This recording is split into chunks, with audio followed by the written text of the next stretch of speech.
રાજકોટમાં સૌરાષ્ટ્રનું સૌથી મોટું સહકારિતા સંમેલન યોજાશે। કેન્દ્રીય સહકારિતા મંત્રી અમિત શાહ આ સંમેલનમાં હાજર રહેશે।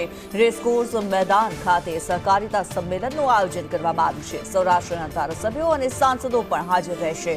સૌરાષ્ટ્રની 7 સહકારી સંસ્થાઓની સાધારણ સભા યોજાશે। રાજકોટ જિલ્લા બેંક, ડેરી સહિતની સાધારણ સભા सहकारी આગેવાનો દ્વારા શક્તિ પ્રદર્શનનો પ્રયાસ કરવામાં આવ્યો છે। ત્યારે 50,000થી વધુ ખેડૂતો, પશુપાલકો આ સંમેલનમાં હાજર રહેશે। સ્થાનિક સ્વરાજ્યની ચૂંટણી પહેલા આ મોટું સંમેલન યોજાવા જઈ રહ્યું છે।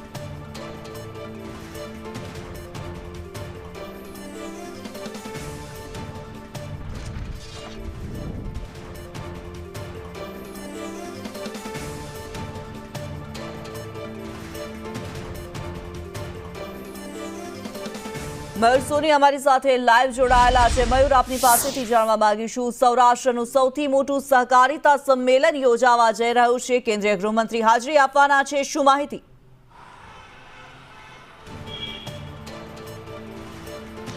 બિલકુલ કિન્નરી, સૌરાષ્ટ્રની અંદર સૌથી મોટું સહકારિતા સંમેલન સાથે 50,000 કરતાં વધુ ખેડૂતોની હાજરી છે તે રાજકોટની અંદર થવાની છે।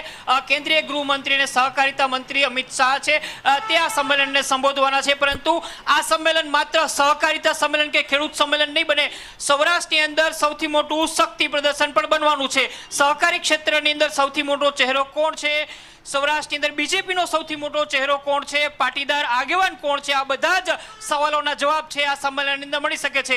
કેન્દ્રીય મંત્રી જે અમિત શાહ હાજરી રહેવાના છે તેની સાથે સાથે અહીંયા રાજ્યના કેબિનેટ મંત્રીઓ છે, કૃષિ મંત્રી છે, તમામ લોકો અહીંયા હાજર રહેવાના છે। વિઠ્ઠલ રાદડિયા જ્યારે બેંકના ચેરમેન હતા ત્યારે તેમને લગભગ 12 વર્ષ પહેલા 1 લાખ ખેડૂતોને એકત્ર કરીને અહીંયા સૌથી મોટું સંમેલન રાજકોટ ખાતે યોજ્યું હતું। ત્યારબાદનું આ બીજું સૌથી મોટું સંમેલન છે। એટલે એક પ્રકારે કહી શકાય કે જયેશ રાદડિયા દ્વારા સૌથી મોટું ખેડૂત સંમેલન અને તેની સાથે સાથે સૌથી મોટું શક્તિ પ્રદર્શન છે સહકારી ક્ષેત્રની અંદર યોજવામાં આવી રહ્યું છે। અને આ શક્તિ પ્રદર્શનની સાથે સાથે સૌરાષ્ટ્રની અંદર સૌથી મોટો પાટીદાર ચહેરો છે એ પણ જયેશ રાદડિયા પ્રસ્થાપિત થઈ શકે છે। જી ધન્યવાદ મયુર આ માહિતી માટે।